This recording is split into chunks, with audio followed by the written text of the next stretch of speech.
जंग फहल यजीद बिन अबू सुफियान को दिमश्क में जरूरी जमीयत के साथ छोड़कर सैयदना अबू उबैदा बिन जराह दिमश्क से मकाम फहल की जानिब बढ़े, जहाँ हिरकल का नामी सरदार सुकरार बिन मखराक लाखों आदमियों का लश्कर लिए हुए पड़ा था। फहल के करीब पहुंचकर इस्लामी लश्कर अपने अपने सरदारों की मातहती में मुनासिब मौकों पर खैमा जन हुआ। आधी रात के वक्त रोमियों ने मुसलमानों के कल्बे लश्कर पर हमला किया। शर्जील बिन हसना मुकाबले हुए। लड़ाई का शोर गुल सुनकर तमाम मुसलमान सरदार अपना अपना लश्कर लेकर मैदान में आ गए।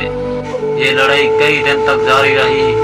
आखिर रोमी सरदार सुकरार मैदान जंग में उसी हजार रोमियों को मुसलमानों के हाथों से कत्ल कराकर खुद भी मकतूल हुआ।